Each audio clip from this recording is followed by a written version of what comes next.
Guys, welcome back to my channel Dhruv Creatives. So guys, आज का जो हमारा टॉपिक है वो है how to manage scratch disk error in your Photoshop. So first of all you have to know कि आपको अपने फोटोशॉप में ये प्रॉब्लम फेस करना क्यों पड़ता है। Why are you facing this type of problem in your Photoshop. अगर मैं आपको एकदम सिंपल तरीके में समझाऊं, जिसकी आपका जो जंक डाटा होता है, जंक फाइल्स होती है, वो भर जाती है। फॉर एन एग्जाम्पल, मैं आपको मोबाइल का एग्जाम्पल देता हूँ, जिसके आपके मोबाइल में जब भी आप काम करते हो तो उसकी जंक फाइल्स बनती रहती हैं, जिसको आप टाइम टू टाइम क्लीन करते रहते हो, फाइल मैनेजर, आई मैनेजर, इन सब से। तो वैसे ही हमारे पीसी का भी होता है, पीसी, लैपटॉप्स, मैक, इन सब का भी होता है।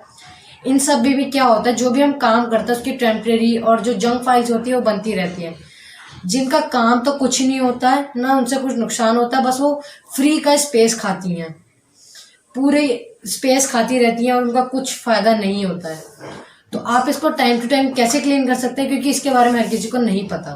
और ऊपर से जो हमारा फोटोशॉप होता है वो भी बहुत हैवी होता है, तो इसलिए उसकी जो फाइल्स बनती है वो काफ़ी अच्छी और हैवी बनती हैं। और उसमें जो हमारा आज का मेन टॉपिक है स्क्रैच डिस्क का ये है कि हमारा एक यूज़ का टाइम होता है, परफॉर्मेंस एक टाइम होता है, हमारी टाइम लिमिट होती है फोटोशॉप में काम करने की। अब वो जब पार हो जाती है या फिर एक हमारी जब मेमोरी कंप्लीट हो जाती है तो उसके बाद स्क्रैच डिस्क एरर आ जाता है, हम उसके बाद कोई काम नहीं कर सकते। तो इसका जो प्रॉपर सॉल्यूशन है वो मैं अभी आपको अपनी स्क्रीन पर बताता हूँ। आप बिगनर्स लोग हैं तो आप में से कुछ लोगों को, जो बिगनर्स हैं, आई एम सॉरी, जो कुछ लोग बिगनर्स हैं उनको इसके बारे में नहीं पता होगा, लेकिन अगर आप ये मेरी वीडियो पूरी देखेंगे तो आपको इसका प्रॉपर सॉल्यूशन मैं बता दूंगा। तो टाइम वेस्ट नहीं करते हैं और वीडियो को ज़्यादा बड़ी भी नहीं करते हैं, सीधा मेरी स्क्रीन पे आते हैं, मैं आपको साफ साफ सब कुछ सीधा सीधा बता देता हूँ। और हाँ, एक चीज़ और, अगर आपने अभी तक मेरी वीडियो को लाइक नहीं करा है तो कर देना, ऑफ कोर्स, अगर पसंद आए तो। और सब्सक्राइब नहीं करा तो क्या कर रहे हो यार, सब्सक्राइब करो। चलिए आइए मेरी स्क्रीन पे। ओके गाइस, तो यहाँ पर मैं आ चुका हूँ मेरी स्क्रीन पे। एक बार रिफ्रेश कर लेता हूँ। तो सबसे पहले आपको आपका जंक डाटा हटाना है जो आपके पीसी और लैपटॉप में हो गया है। तो उसके लिए आपको क्या करना होगा, आपको विंडो का बटन दबाना है जो आपकी कीबोर्ड में होता है। लेफ्ट वाला ऑल्ट जो होता है उसके जस्ट बगल में होता है। तो आपको विंडो का बटन और आर को साथ में दबाना है। तो हमारे पास ऐसा एक कैप्चा खुल के आ जाता है। तो यहाँ पे आपको सबसे पहले लिखना है, शिफ्ट दबा के %, यहाँ पे % लिखना है, फिर उसके बाद TEMP टेम्प, और फिर से %। ये शायद आपके कीबोर्ड में 5th नंबर पे होगा, आपके जो कीबोर्ड के जो नंबर्स हैं उस पे होगा, आपको शिफ्ट दबाकर करोगे वो आ जाएगा। अब आपको यहाँ से ओके कर देना है। तो ये हमारा यहाँ पे कुछ ऐसा खुल के आ जाएगा। अब आपको क्या करना है, Ctrl+A। तो ये हमारी वो फाइल्स हैं जिसका हमें कोई यूज़ नहीं है, टेम्परेरी फाइल्स है जो हमारे डेटा को बिन बात में खाती है। ये डीसेलेक्ट हो गया, सॉरी, इसको मैं वापस सेलेक्ट कर लेता हूँ, Ctrl+A। और यहाँ से आपको शिफ्ट और डिलीट प्रेस कर देना है और यहाँ से आपको यस कर देना है, तो ये हट जाएगा। लेकिन कुछ फाइल्स यहाँ से डिलीट नहीं होगी, तो आपको सिंपली कैंसिल कर देना है। यहाँ पे कैंसिल हो गया क्योंकि ये वो फाइल्स है जो हमारे काम की है। अब आपको यहाँ से इसको बंद कर देना है। आपको फिर से विंडो R करना है। यहाँ पे अब आपको लिखना है प्रीफेच, PREFETCH। ये नीचे आ गया मेरा, यहाँ पे आपको एंटर कर देना है।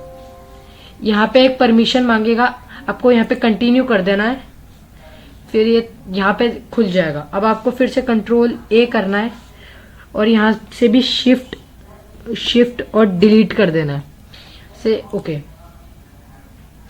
यहाँ से भी कैंसिल कर देना है क्योंकि एक फाइल शायद हमारे काम की हो, इसलिए नहीं जाएगी।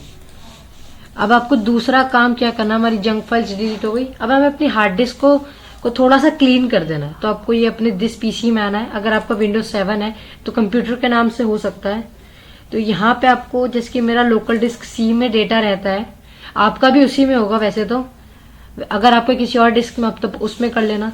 तो अगर आप यहाँ पे अपनी जो सी भी डिस्क में आपका फोटोशॉप की फाइल्स हैं, आप उधर आ जाइएगा और यहाँ पे राइट क्लिक करना है, प्रॉपर्टीज पे आना है। प्रॉपर्टीज के आने के बाद ये कुछ ऐसा खुल जाएगा। अब यहाँ पे आपको डिस्क क्लीनअप दिखेगा, डिस्क क्लीनअप पे क्लिक करना है। यहाँ पे आपकी कुछ फाइल्स कैलकुलेट करेगा। अब आपको यहाँ पे ओके कर देना है। और are you sure you want to permanently delete these files, ये कुछ परमिशन मांगा तो आपको डिलीट कर देनी है। ये वो फाइल्स हैं जो आपकी यूज में नहीं है, सिर्फ आपकी स्पेस घेरती हैं। तो यहाँ पे डिलीट हो जाएगा। अब आपको यहाँ से ओके कर देना है। ये विंडोज 7 वगैरह का तो मेरे को पता नहीं, लेकिन विंडो 10 में तो ये फीचर है। तो अब हमारा यहाँ का काम हो चुका है। अब हमें आना है अपने फोटोशॉप में। मैं कुछ काम कर रहा था तो ये है। अब फोटोशॉप में आपको एडिट में जाना है। यहाँ पे जब नीचे आओगे प्रेफरेंसेस आएगा, यहाँ पे परफॉर्मेंस आएगा, आपको परफॉर्मेंस में जाना है सबसे पहले। तो ऐसा कुछ कैप्चा खुल के आ जाएगा आपके पास। अब यहाँ पे सबसे पहले आपको अपनी रैम डिसाइड करनी है, लेट्स फोटोशॉप यूज, कि आप उसको कितना % यूज करोगे। तो यहाँ पे MBA 70% मैंने कर रखा है। अगर आप में GPU ग्राफिक कार्ड या फिर आप में रैम नहीं है तो आप इसको कम भी कर सकते हो, बढ़ा भी सकते हो। जिसकी मेरे को काम ज्यादा है इसलिए मैंने 70% कर रखा है इसको। तो अभी यहाँ पे और कोई काम तो नहीं। और यहाँ पे एक हिस्ट्री लेवल्स आता है, जो आपकी हिस्ट्री ब्रशेज होती है ना, Ctrl+Z, ये उसका भी रैम खाता है। वैसे इसकी वैल्यू तो 1000 तक है, लेकिन मैं आपको रिकमेंड करूंगा कि आप इसको 50 ही रहने दीजिए, जो इसका डिफॉल्ट होता है, वरना ये आपका बहुत ज्यादा स्पेस खा लेगा। हाँ, एक चीज और, अगर आप पे ग्राफिक कार्ड है, आपके PC या लैपटॉप में अगर GPU है ग्राफिक कार्ड, तो आप इसको टिक लगा दीजिएगा, यूज ग्राफिक प्रोसेसर। तो आपके ग्राफिक कार्ड को भी ये डिटेक्ट कर लेगा। जिसमें मेरे पास एनवीडिया का ग्राफिक कार्ड है तो मैंने इस पे टिक लगा रखा है। अब हम यहाँ आते हैं नीचे स्क्रैच डिस्क पे। यहाँ पे जैसे कि आप देख रखे हो डिफॉल्ट C पे ये लिखा होगा, जिधर आपकी फाइल होगी फोटोशॉप की, ये उधर ही रहेगा। तो अगर मैं आपको रिकमेंड करूंगा आप इसको D में भी कर दीजिए, तो ये अपनी फाइल्स दोनों जगह बनाएगा और जिससे आपको प्रॉब्लम कम होगी, क्योंकि ये सारा डेटा लोकल डिस्क C में ही दे रहा था, इसलिए आपको स्क्रैच डिस्क की प्रॉब्लम आ रही थी। लेकिन अगर आप इसको D भी कर दोगे तो ये D में भी अपनी फाइल्स बना के रखेगा और आपका लॉस भी नहीं होगा और आप इसको आराम से काम कर सकते हो। तो आपको बस यहाँ से ओके कर देना है। सो होप कि गाइस वीडियो आज की आपको पसंद आई होगी और आपके लिए हेल्पफुल भी होगी। तो अगर वीडियो पसंद आई तो वीडियो को लाइक करना और चैनल को सब्सक्राइब नहीं करा है तो कर दो यार, ज्यादा लेट मत करो। मेरे चैनल पर इस टाइप की वीडियोस आपको हमेशा मिलती रहेंगी। तो चलिए तब तक के लिए बाय बाय, थैंक यू।